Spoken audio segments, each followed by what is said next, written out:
네, 첫 세션 담당하게 된 삼성 넥스트 윤홍열입니다. 제가 재작년에 첫 세션 넥스라이저 시작할 때 맡았고 이번에 또 2년 만에 또 다시 이제 시작해서 일단 관계가 무량하다는 말씀드리고 오늘 세션은 일단 월요일 오전이라 사람이 좀 적지만 일단 약간의 가볍게 다양한 미디어텍 동향이나 이런 것들을 좀 말씀드리도록 하겠습니다. 사실 미디어텍은 저희 삼성 넥스트 주요 투자 영역 중에 하나고요. 앞으로 저희가 이제 이쪽 방향에 있어서 오늘은 전반적인 트렌드들을 한 10분간 말씀드리고 그 다음에 그 핵심에 있는 플래니테리움이라는 저희 김재석 대표님과 그쪽 관련된 여러 가지 내용들을 말씀드리도록 하겠습니다. 일단 시작하도록 하겠습니다. 네. 혹시 끝나고 질문 있으신 분들은 저희가 이제 무대 뒤에 계속 있을 테니까 한번 같이 스타트업 관련된 토의나 아니면 여러 가지 동향들은 같이 얘기했으면 좋겠습니다. 네, 시작하겠습니다. 네, 일단 미디어텍 관련해서는 여러 가지 동향들이 최근에 많이 일어나고 있는데 그 중에 이제 저희가 일단 생각할 때는 기본적으로 미국이나 유럽이나 한국도 마찬가지고 어느 정도 미디어에 대한 어떤 어텐션에 대한 사람들이 주목에 대한 미디어에 대한 시간들은 한 12시간 정도로 고정되어 있다고 저희는 가정하고 있습니다. 그 중에 이제 TV나 라디오나 여러 가지 기존에 있는 여러 가지 미디어들은 여러분도 잘 아시겠지만 그 시간들은 점점 줄어가고 있고 여러 가지 새로운 뉴 미디어들, 디지털 미디어들 중에서 여러 가지 것들이 새로 동향이 여러 가지 나오고 있는데 그 중에 특히 어떤 것들을 어떤 트렌드가 있는지 저희가 한번 말씀드리도록 하겠습니다. 일단 여러분들 잘 아시겠지만 소비자들은 점점 더 몰입감이 있고 경험이 풍부할 수 있는 여러 가지 경험들을 점점 갈구하고 있습니다. 그 중에 젠지뿐만 아니라 요즘에는 다 모든 세대에 있어서 게임이라는 영역이 급부상하고 있는데 여기 도표에 나오지만 폴트나이트 같은 게임 같은 경우도 마찬가지고 이런 게임 영역에 있어서 여러 가지 사람들이 점점 더 주목을 하고 있고 아까 말씀드린 12시간의 시간 내에서도 게임 쪽에 프리타임을 점점 더 많이 여가 시간을 점점 더 많이 할당하고 있습니다. 구체적인 수치나 여러 가지 데이터들은 밑에 있는 데이터에서 많이 나오고 있지만 이게 기본적으로 시간도 시간이지만 전반적인 레비뉴 매출 차원에 있어서도 이 시장 자체가 이미 음악이나 영화 같은 산업을 이미 뛰어넘은 지는 오래됐고 점점 더 이 경향은 가속화될 것으로 저는 생각하고 있습니다.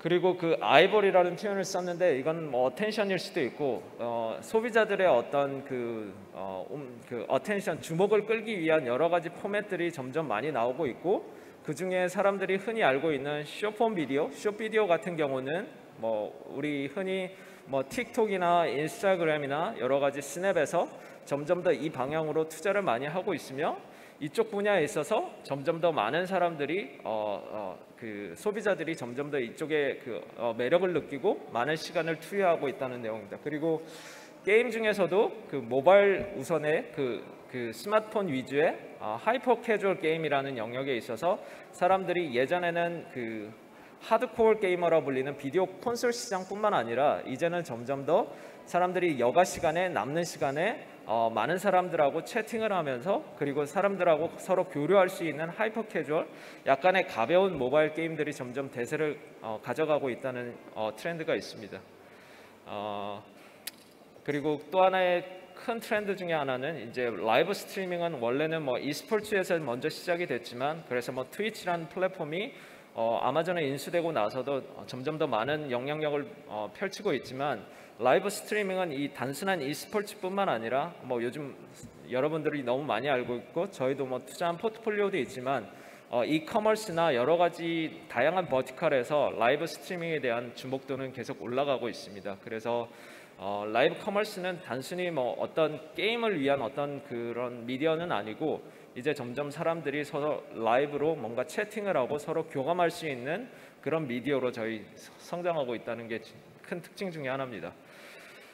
그래서 이제 이 아까 말씀드린 sense of community라는 그 소속감, 어떤 사람들이 점점 같이 채팅을 하고 같이 뭔가를 이뤄 나간다는 그런 느낌들에 대해서 점점 더 주목을 하고 있어서 그 모바일 게임뿐만 아니라 모든 라이브 스트리밍, 모든 미디어가 이쪽을 어떻게 sense of community, 이 소속감을 서로 주기 위한 어떤 플랫폼들 간에 점점 더 많은 피처들이나 여러 가지 특징들을 넣고 있습니다. 그래서 이런 앞으로 그 스타트업 측면에 있어서도 이런 sense of community를 강조하는 어떤 여러 가지 게임 쪽에 그런 오버레이로 뭐 여러 채팅을 할 수 있는 그런 스타트업들도 점점 더 많이 나오고 있고, 이런 측면에 있어서 점점 더 그 플랫폼, 기존 인컴번트들의 플랫폼들도 점점 이런 쪽에 강조를 많이 하고 있는 상황입니다. 뭐 이 퍼스널라이제이션도 어찌 보면 당연한 건데, 이런 그 미디어들, 뉴폼, 숏폼 비디오나 여러 가지 숏 비디오나 아니면 라이브 스트리밍 여러 가지 미디어들이, 크리에이터들이 점점 더 많은 그 컨텐츠들을 생성함에 있어서, 이렇게 많은 컨텐츠 생성에 있어서 이것들을 어떻게 디스커버리하고 발견할 수 있느냐, 이런 것들에 대한 어떤 고민들도 기존 플랫폼도 하고 있고 크리에이터들도 점점 더 많이 하고 있는 상황이라서, 당연히 뭐 유튜브나 스포티파이나 여러 가지 그 넷플릭스나 뭐 모든 그 컨텐츠를 만들고 유통 제작하는 어떤 그런 쪽에 있어서는 이런 퍼스널라이제이션을 어떻게 할 수 있느냐, 거기에 대한 어떤 수위가 어떻게 너무 또 디테일하게 트랙하게 되면 이게 소비자들한테는 이게 되게 널칭하고 되게 불쾌감을 줄 수 있으니까, 이런 것들을 어떤 수위를 주면서 어떻게 할 수 있을지 그런 것들을 매일매일 고민하면서 지금 진행하고 있다고 생각하고 있습니다. 그래서 퍼스널라이제이션, 개인화에 대한 어떤 니즈는 스타트업에서 그런 기술들을 가지고 있는 회사들이나 아니면 플랫폼에서 그런 피처들을 만드는 팀이나 굉장히 앞으로도 굉장히 핫한 토픽으로 저희가 생각하고 있어서, 이쪽에 있어서 투자나 뭐 협력들이 계속 활발하게 일어날 것으로 보입니다. 그리고 뭐 그 서브스크립션, 구독 경제라고 요즘 많이 하는데, 이런 쪽에 있어서 계속 뭐 다양한 비즈니스 모델이 나오고 있는데, 이 구독에 대한 어떤 앞으로의 트렌드는 뭐 점점 더 크게 두 가지가 될 것 같습니다. 일단 구독에 대한 것들은 기존 케이블이나 TV 말고도 뭐 넷플릭스나 여기 나와 있는 오른쪽에 나와 있는 훌루 같은 케이스도 있지만, 당연히 그 기존의 그 에코를 가지고 있는 비즈니스들, 뭐 예를 들어 아마존이나 아니면 애플 같은 경우도 본인들의 그 기존 코어 비즈니스인 뭐 예를 들어 뭐 아이폰이나 아니면 여러 가지 하드웨어들을 판매함에 있어서, 아니면 이커머스를 함에 있어서 이 유저들을 어떻게 계속 리텐션, 그 유지할 수 있을지, 그런 측면으로 경쟁력을 강화하는 측면에서 여러 가지 번들링 서비스를 제공하고 있고, 넷플릭스 같은 경우도 최근에 발표를 했지만 기존에 본인들이 비디오뿐만 아니라 게임 쪽으로도 여러 가지 그 서비스들을 앞으로 번들링해서 제공을 할 거라고 저희는 생각하고 있습니다. 그런 두 가지 차원에 있어서 그 구독 그 번들링의 그 어떤 측면이 계속 강조되고 있다고 저희는 생각하고 있습니다. 네, 온디맨드 스트리밍은 뭐 기존의 음악 산업을 이미 완전히 바꿔놨지만, 앞으로 계속 뭐 비디오도 마찬가지고, 특히 게임 쪽에 있어서 최근에 클라우드 게이밍 같은 경우도 많은 그 주목을 받고 있고, 뭐 삼성 넥스 같은 경우도 저희도 이제 클라우드 게이밍 쪽 회사 스타트업을 투자를 하고, 그 회사는 한 2년 전에 또 월마트라는 그 또 어찌 보면 뭐 이커머스 쪽에 그쪽도 이제 아마존을 따라서 이제 뭔가 진행하는 그런 움직임에 있어서 인수가 된 그런 사례도 있는데요. 클라우드 게이밍은 앞으로 5G나 여러 가지 밴드위스가 점점 늘어남에 따라서 이런 쪽으로 점점 가능성을 보여주고 있어서, 뭐 여기 뭐 5년 내에 이 정도의 13.5 빌리언이라는 이런 규모가 일단 나타내듯이, 앞으로 점점 더 비디오 콘솔 회사든 게이밍 회사든 앞으로 이쪽 방향으로 점점 더 많이들 가고 있는 상황입니다. 그래서 온디맨드 스트리밍에 대한 그 강조는 계속 시장에서 여러 가지 나타날 거로 보입니다. 그래서 이제 뭐 마지막으로 이제 뭐 메타버스라고 하는 최근에 뭐 너무 많은 그 버즈가 나고 있는 이 트렌드에 대해서도 이미 여러 가지 진행이 되고 있고 활발하게 진행이 되고 있는데, 오늘 뭐 제가 좀 이따 소개드린 그 플래니테리움 그 대표님도 이쪽 영역에 있어서 코어 중에 코어인 블록체인을 활용한 서버리스 게임을 만들고 있어서 오늘 시간은 이런 트렌드 위주보다는 좀 더 현실적이고 좀 더 많은 문제들을 이제 고민하고 계신 대표님 세션을 좀 더 기대해 주셨으면 하는 바람이 있습니다. 원래 이제 두 번째로 이제 이 트렌드에 대한 어떤 크리에이터 이코노미가 이제 부밍된다는 게 원래 주제이긴 한데, 이거는 이제 제가 간단하게 좀 빨리 스킵하도록 하겠습니다. 여러분도 아시겠지만 기존 미디어는 이제 원웨이로 이제 크리에이터가 컨슈머한테 제공하는 예전에 TV나 프린트지만, 그 다음에 이제 모던 미디어로 인터넷들 소셜 네트워크들이 나오면서 쌍방향 통신이 가능하고 여러 가지 시도들이 나오고 있는데, 점점 가면 갈수록 이제 크리에이터 입장에서는 어떤 광고 기반이나 아니면 여러 가지 브랜드 스폰서십을 기반으로 하는 수익 모델이 특정 일부 상위 1% 언더의 어떤 그런 크리에이터 외에는 서스테이너블한 비즈니스 모델이 나오고 있지 않아서, 크리에이터 입장에서는 좀 더 대안적인 본인의 어떤 크리에이터 활동들을 좀 안정적으로 지원할 수 있는 비즈니스 모델이 뭔지에 대해서 지금 여러 가지 스타트업들이 나오고 있고, 그 크리에이터들을 서포트하는 여러 가지 공급 쪽 있어서의 여러 가지 큰 움직임이 나오고 있고, 컨슈머 입장에서는 당연히 아이폰도 그렇고 삼성도 마찬가지지만 소비자들도 이제 본인들의 광고 모델로 본인들의 데이터를 어떻게 계속 제공하는 거에 대한 어떤 민감한 프라이버시 이슈나 여러 가지 인지도가 계속 올라가면서 양쪽 측면에 있어서 기존 모던 미디어 쪽 인터넷 소셜 네트워크 원 플랫폼에 종속되는 그런 움직임에서 조금씩 계속 벗어나는 경향을 보이고 있습니다. 그래서 이거는 코비드 때문에 여러 가지 크리에이터들이 점점 더 늘어났다는 내용이고, 그래서 여기 보시면 방금 말씀드린 기존의 비즈니스 모델은 크리에이터들한테 적합하지 않은 모델을 제공할 수 있다. 그래서 어떻게 나는 크리에이터들이 서스테이너블한 어떤 비즈니스를 할 수 있는 플랫폼을 제공할 수 있을지 고민하는 회사들이 여러 개 나오고 있고, 특히 서브스택 같은 경우는 굉장히 유명한 블로그나 여러 가지 글 라이팅으로서 돈을 벌 수 있는 구독 모델, 실질적으로 크리에이터들이 쓴 글에 대해서 직접 소비자들이 돈을 내는 그런 구조로 앞으로 계속 여러 가지 시도를 하고 있다고 생각하고 있습니다. 서로 윈윈할 수 있는, 크리에이터랑 소비자들이 윈윈할 수 있는 여러 플랫폼들이 나오고 있고, 여기에 약간 최근 들어 트렌드인 NFT나 여러 가지 블록체인을 기반으로 하는 탈중앙화 움직임도 여기에 들어가고 있는데, 그중에 이제 플래니테리엄도 그 가운데 하나라고 저는 생각하고 있고, 넥스트에서도 이런 크리에이터를 서포트하는 여러 가지 스타트업들을 지금 투자를 많이 하고 있습니다.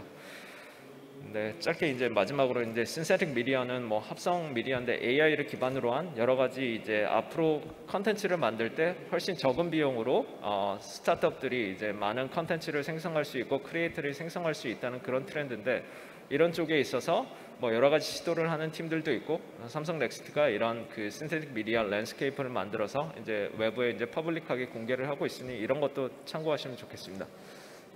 이제 제 세션은 이렇게 짧게 마치고, 일단 저희의 게이밍, 메타버스, 그리고 크리에이터 이코노미 가장 중심에 있는 혁신적인 기업 중 하나인 플래니테리엄 김지석 대표님을 소개하겠습니다. 플래니테리움의 김재석입니다. 네, 저희는 2018년부터 시작한 커뮤니티 드리븐 게이밍 프로젝트이고요. 저희가 하고 있는 일들 오늘 함께 소개해드리도록 하겠습니다. 저희는 2차 창작이 자유로운 커뮤니티 주도의 서버리스 MMO 게임을 만들고 있습니다.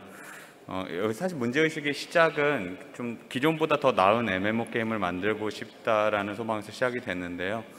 게이머 입장에서 생각을 한다라면은 이제 저희 대한민국에서는 사실 20년 전부터 굉장히 MMO 게임을 활발하게 이제 즐겨 왔었었고, 지금 현재 국내 게임 매출의 한 70% 정도가 이제 MMO 게임에서 발생을 하고 있을 정도로 한국에서 이제 MMO 게임을 되게 몰입해서 즐기는 경향이 있고, 저도 이제 어릴 때부터 그렇게 즐겨왔던 세대입니다.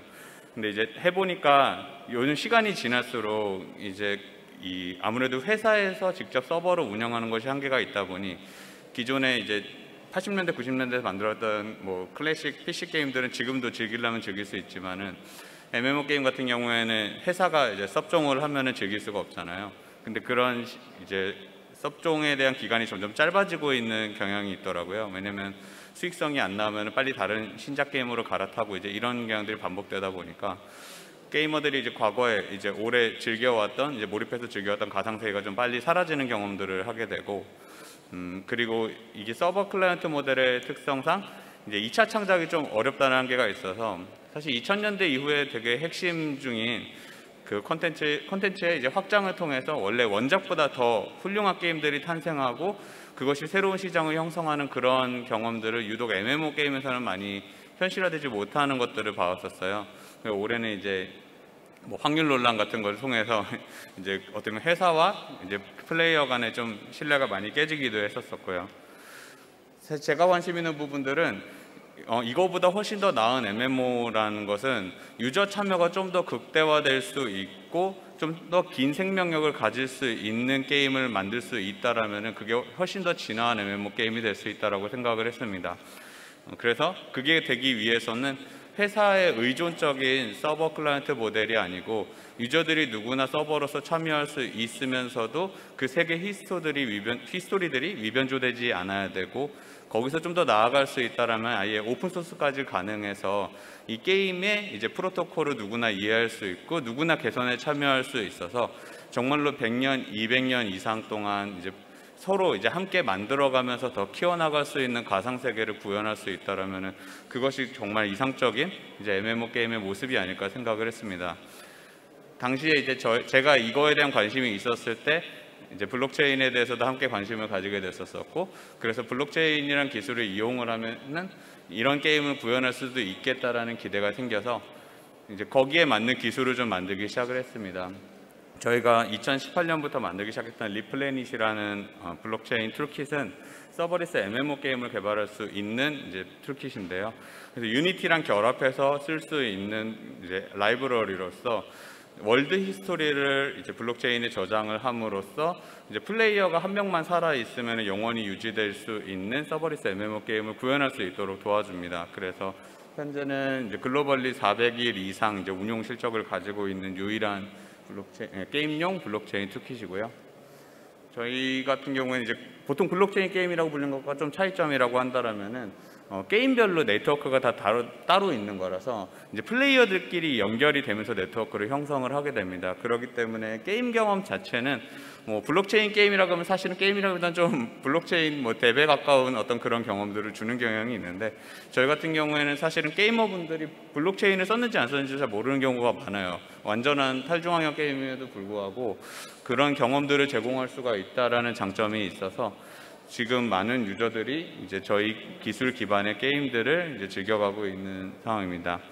기술 만들면서 저희가 이제 레퍼런스 게임을 지금 같이 만들면서 여러 사례들을 같이 보고 있는데요.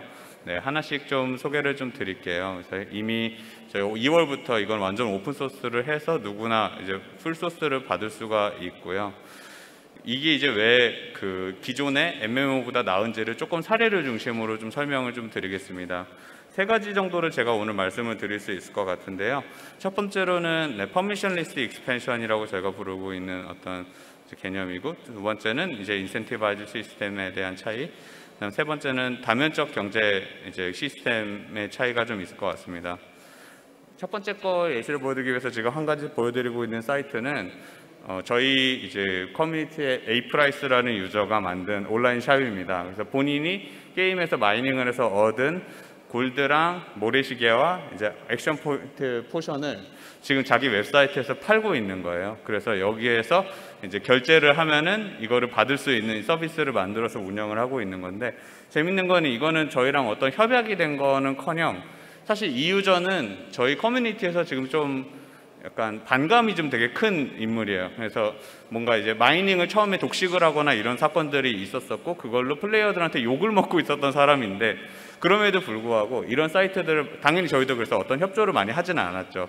하지만 이게 오픈 프로토콜이기 때문에 본인이 저희 게임에 연동돼서 돌아가는 이제 웹스토어를 만들어서 이렇게 운영을 하고 있어요. 그리고 이런 저희 이제 게임 정보를 쉽게 조회할 수 있는 챗봇을 만들고 있는 사용자도 있고요.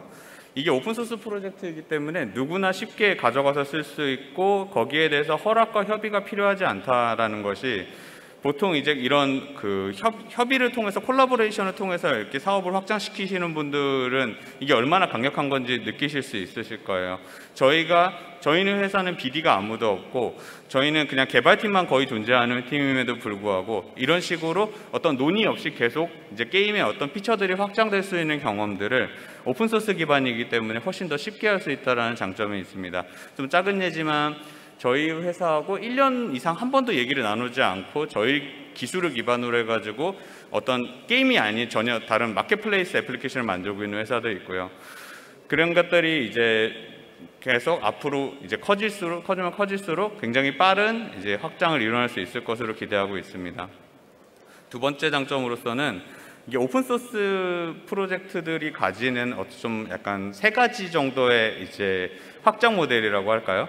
처음에 시작했던 거는 사실 좀 공동선의 니즈가 좀 컸던 것 같고, 그 다음에 90년대 이제 레드햇을 시작으로 해서 그 프로그램을 오픈소스로 뿌리되 상업용 라이선스를 따로 준비해서 이걸 가지고 사업을 하는 모델로서 처음에 오픈소스가 돈이 될 수 있다는 걸 좀 많이 보여왔다라면은 최근에 이제 흐름은 이런 오픈소스 기반의 탈조항 네트워크들을 만들고 거기에서 발생하는 이제 디지털 에셋 기반의 직접 보상을 통해서 사람들이 여기에서 아예 보상을 받으면서 일을 할 수 있는 어떤 그런 모델들을 구현을 하고 있습니다.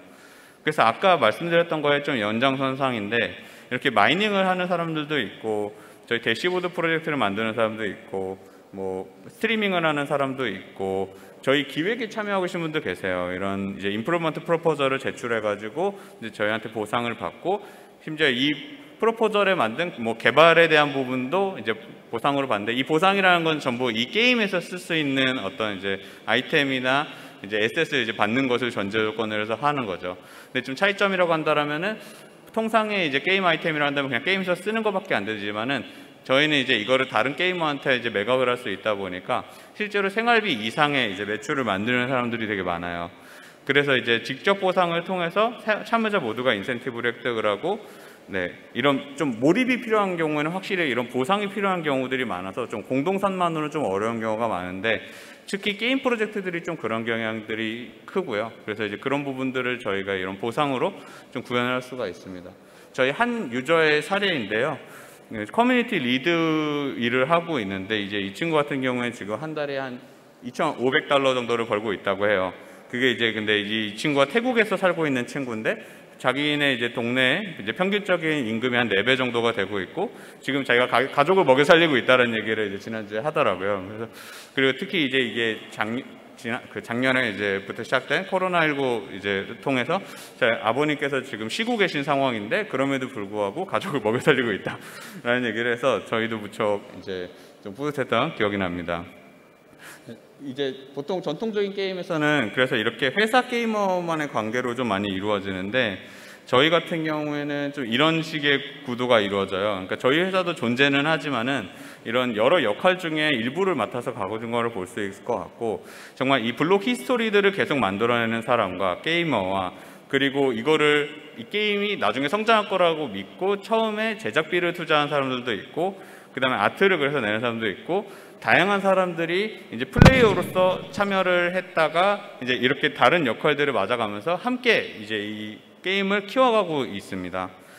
그러다 보니까 이게 좀 되게 다면적이라서 저희 회사와 유저 간에 뭔가 이렇게 조율을 하는 구조가 아니고 유저들이 각자의 이해관계에 얽혀서 서로 게임의 어떤 밸런스나 이제 경제 구조들을 같이 만들어가는 그런 경향이 있더라고요. 그럼 예를 들면은 뭐 무기 제작을 할 때 보통 게이머와 회사의 관계라면은 게이머들은 그냥 돈을 쓰는 역할이고 게임 회사는 돈을 버는 역할이니까 뭐 가급적이면 게이머들은 싸게 해달라 이런 얘기만 많이 하겠지만은 저희 게임 같은 경우에는 이제 이것들이 어떤 사람들은 또 여기서 돈을 벌어야 되고 어떤 사람들은 여기서 소비를 해가지고 재미를 느껴야 되니까 여기서 좀 조율이 일어나더라고요. 그래서 어떤 사람들은 좀 더 많이 우리가 받아야 된다. 어떤 사람은 조금 낮았으면 좋겠다.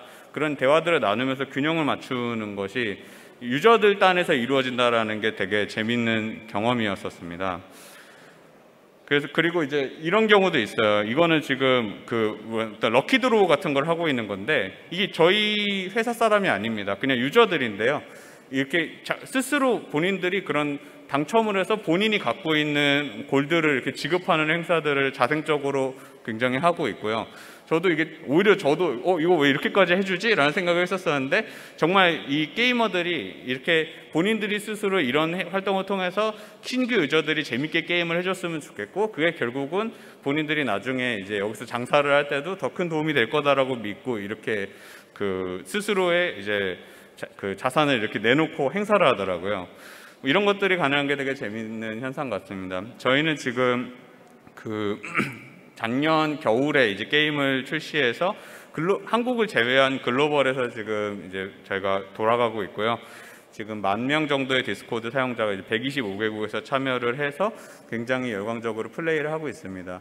사실 사전 판매를 통해서 저희는 제작비를 이미 회수를 했기 때문에 조금 더 부담 없이 지금 게임의 개발에 좀 몰입을 하고 있는 상태이고요. 앞으로 이런 식의 이제 제작 프로젝트들의 다른 게임사들도 굉장히 많이 흥미를 가질 수 있는 좀 레퍼런스 프로젝트로서 지금 역할을 하고 있는 것 같습니다. 그래서 저희는 앞으로 저희 기술을 기반으로 하든 아니면 어떤 다른 더 좋은 기술을 기반으로 하든 이제 이런 식의 이제 플레이어 이코노미의 중심의 이제 서버리스 MMO 게임들이 점차 많이 나올 수 있겠다라는 생각이 좀 들고 저희가 그 부분들을 좀 실현해 나가려고 하고 있어요. 막간이지만 네, 저희 사람 모시고 있으니까 혹시 저희 하는 프로젝트에 관심이 있으시면 언제든 찾아와 주세요. 네, 감사합니다. 뭐 짧게는 아니고 뭐 제가 대표해서 질문을 대표님께 한번 드린다 그러면 네. 기존에 여러 가지 이제 한국 게임 회사들이 굉장히 잘 나가고 좋은 크리에이터들이 많았는데 뭐 점점 뭐 모든 산업이 그렇지만 뭐 대형 뭐 게임사들의 뭐 여러 가지 인디 게임사들은 대형 게임사들이나 뭐 퍼블리셔의 의존도가 점점 커지고 있는 상황에서 어찌 보면 그 인디 게임사들 그리고 크리에이터들에게 좋은 수익 모델과 어찌만 좋은 어떤 그 플랫폼을 이제 제공하는 입장에서 어떻게 그 지금 만약에 크리에이터 드리븐한 어떤 커뮤니티 드리븐한 게임을 만들 때 현실적인 어떤 어려움이나 챌린지가 있을 수 있다고 생각하는데 그런 것들이 뭐가 있는지 좀 구체적으로 좀 말씀드리면 좋겠습니다. 일단 첫 번째로는 많이 해소되어 가고 있긴 한데 이제 어쨌든 기술적인 챌린지가 되게 많은 편이고요. 그래서 저희도 기술을 이제 만들면서 지금 해야 되는 상황이고, 근데 다만 이제 이런 것들이 점점 늘어나고 있는 것 같아요. 플랫폼도 많이 생기고 있고 기술도 점점 발전돼서 공용으로 쓸 수 있는 것들이 늘어나다 보니까 이런 기술적 장벽들은 좀 많이 해소가 되어 가고 있어서 과거에 기술적으로 아예 불가능했던 이제 커뮤니티 드리븐 이제 게임 디벨롭먼트는 좀 더 쉬워질 거라 생각이 들고요. 두 번째로는 이게 아무래도 생산자와 소비자라는 개념이 조금 이제 모색해져 가잖아요. 그러다 보니까 이제 플레이어들이 사실 돈을 벌기도 하고 이제 어떻게 보면 생산자가 또 플레이어가 되기도 하고 이게 좀 많이 섞이고 있는데 아직 현재 이제 여러 나라의 어떤 규제나 이런 것들이 결국 생산 소비의 관점에서 좀 만들어지는 경우가 많다 보니까 뭐 당장 저희 게임도 지금 한국에는 출시를 아직 하지 않고 있고 이런 부분들에서 어떤 규제기관에서 현재 이제 트렌드에 대한 이해를 바탕으로 조금 더 이제 현재 우려점을 이제 최근의 트렌드를 반영하면서 이제 막아줄 수 있도록 좀 규제 개선이 필요하다는 생각을 좀 하고 있어요. 그래서 저희도 가급적이면 이제 이런 부분들, 긍정적인 부분들의 영향력을 이제 어떤 식으로 이제 만들어가고 있는지를 지금 현재 규제기관과 좀 오픈해서 대화를 나누면서 풀어가려고 하고 있습니다. 예. 그 사실 뭐 시간이 짧아서 뭐 더 이상 질문하기는 좀 어렵지만 저는 뭐 개인적으로 모든 뭐 혁신적인 어떤 움직임은 뭐 토익 프로젝트라고 하는 어떤 기술의 변방에서 시작이 됐다고 생각합니다. 그래서 만약에 그 지금은 어찌 보면 굉장히 뭐 블록체인 기반의 뭐 서버리스 MMO 이런 시장 자체가 되게 뭐 기존 게임 시장 대비 굉장히 보잘것없어 보이지만 어떤 그 크리에이터 주도하는 어떤 커뮤니티 기반의 어떤 이런 움직임은 계속해서 그 양쪽 아까 말씀드린 커뮤니티든 그 컨슈머든 필요로 하는 지점이 분명히 점점 더 많이 확산되고 있기 때문에 뭐 플래네테리움의 뭐 앞으로의 뭐 비상은 저도 확신을 하고 있고 앞으로 이런 움직임들이 계속 많이 나왔으면 하는 바람이 있습니다. 혹시 뭐 더 추가하실 말씀이? 아니요, 그 사실 이렇게 삼성 넥스트에 이제 윤영렬 프로님 초대로 이렇게 대화를 나눌 수 있고 또 이렇게 공유할 수 있게 돼서 정말 즐거웠습니다. 그리고 아무래도 또 삼성 네스트에서도 정말 훌륭한 프로젝트들에 많이 투자를 해오셔서 저희도 이제 그렇게 보면 지켜보면서 같이 영향을 받았던 것도 있어서 이제 앞으로 좀 저희도 이런 것들이 더 현실화되기가 쉽겠다라는 어떤 믿음들을 좀 많이 이제 생길 수 있게 됐던 좀 그런 이제 역할을 많이 해주셨던 것 같아요. 그래서 저희끼리 자화자찬하는 시간은 혹시 뭐 끝나고 저희 그 뒤쪽에 있으니까 혹시 관심 있으신 분들은 같이 한번 또 얘기 나누시면 좋겠고요. 뭐 저희가 준비를 좀 많이 부족하게 했지만 그래도 30분 짧은 시간 내에 또 많은 내용을 소화할 수 있어서 도움이 되었으면 감사하겠습니다. 네, 감사합니다.